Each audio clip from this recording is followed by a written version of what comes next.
And I didn't want to accept that. So I was always struggling against other people's conceptions of life. And it was almost like a war sometimes. It was very difficult. But now, I'm grown up, I'm able to establish myself as who I really am. And who I really am is Krishna's servant. I'm the servant of the devotees. I really like taking care of the devotees. I have so much fun.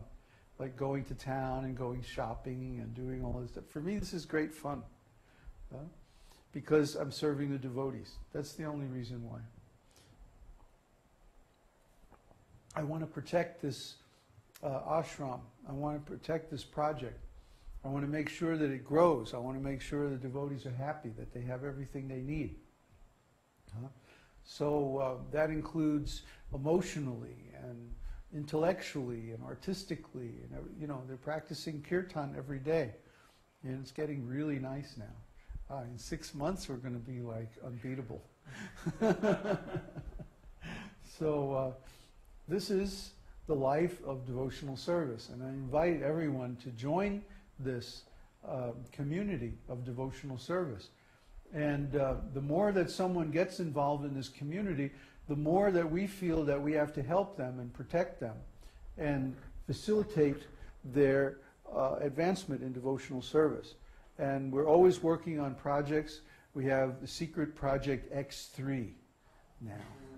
Yeah, we stayed up late last night talking about it, but I can't say anything. But this is going to make it much easier for the devotees to preach and to perform devotional service in the future. So we're always working on stuff. We're always, like Prabhupada would say, taxing our brain. But I think we've reached a major milestone with the release of Vedānta-sūtra. The Vedānta-sūtra is like an encyclopedia of the esoteric teaching. Everything that you need to know about spiritual life is there in the Vedānta-sūtra. So please get these books. We have an offer now for a complete set of books, only $101. This is very economical, very reasonable. And today's prices in books. Have you been to a bookstore lately? You get one book like this in the bookstore, it's like $30, $40. Easy. Big, thick book, nice cover and everything. So if you got 3 or 4 books like this, you'd easily spend over $100. No problem at all. But we're offering 7 books.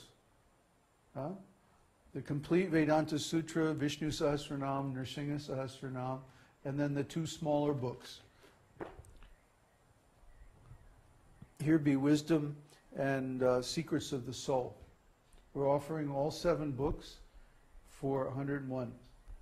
And I guess, you know, it's a pretty good deal. So we'll just keep it up, or maybe we'll make another offer next month. I don't know. Maybe we'll change it. It just depends on how Krishna inspires us. But at least we're going to continue this offer through September. So do take advantage of it. What else? Well, I guess we can have questions now. Do we have any questions? No questions.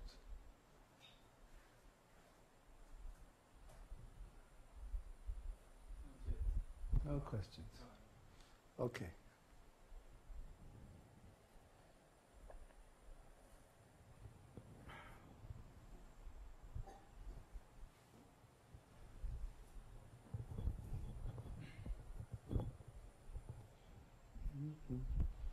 Let's see.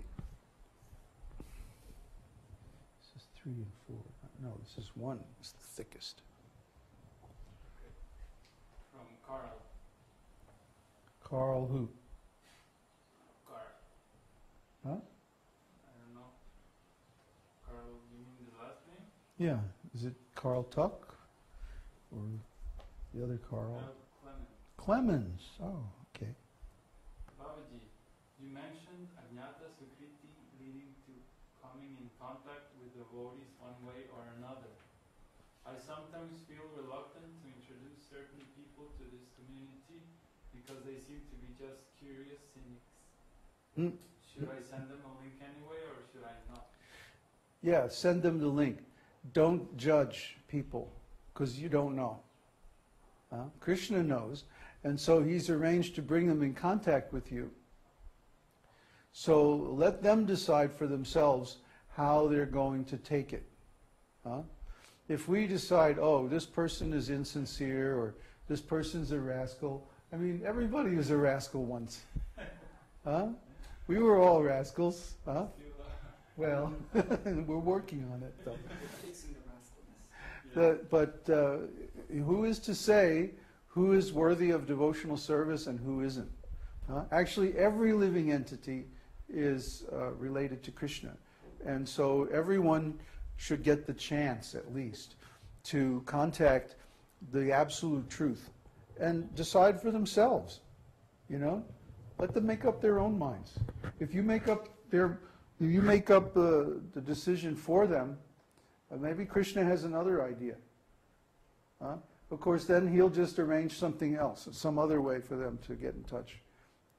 So whether they come through you or through somebody else, you know, if they're supposed to, by means of their Vedānta-sūtra, if they're supposed to contact devotees, then they will.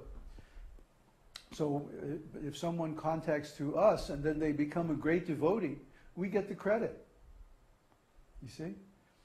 That's why, unless somebody is actually offensive, we always answer their questions on the forum. Because we don't discriminate between different types of people. As long as they are approaching Krishna in a favorable manner. That's the definition of devotional service, according to Rupa Goswami. He says, those who think of Krishna and do service to Krishna in a positive mood. This is the definition of bhakti. So as long as they're in a positive mood, you know, we don't care how rascal they are, because we were all rascals. And, you know, by association with devotees, somehow we got pulled out of sinful activities and stuff like that. But who knows who's going to be... Sometimes the most unlikely people become really nice devotees.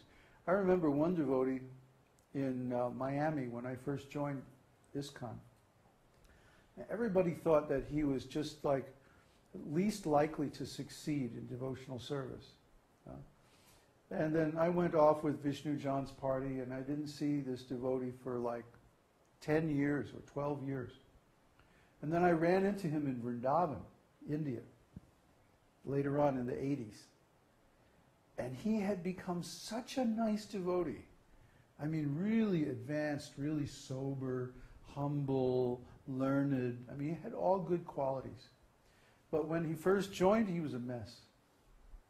So it's really impossible to say. And then there were some really together guys, you know, who are, you know, in the beginning they seemed like they were so cool and so had it all together and so strong and everything. Then one day it was like, where did so-and-so go? Oh, he left. So it's hard to tell. Actually, it's impossible to tell. Only Krishna knows who's really sincere and who's just faking it. We don't try to make that judgment. Question from Devesh. Babaji is on vacation and he's doing so many things.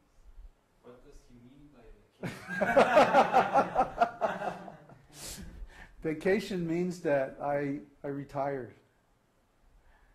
All of the services that I was doing before, I delegated to different disciples. And now I'm doing something complete. I'm creating the future. See, that's my job actually, is to create the future and to guide our community to success by some route that has never been traveled before. Because Maya, what Maya likes to do is to make it impossible for devotees to advance in devotional service. So when some devotee comes along and finds a path that somehow or other leads to Krishna, then Maya will try to stop anybody else from going along that same path. See, I'll give you an example. That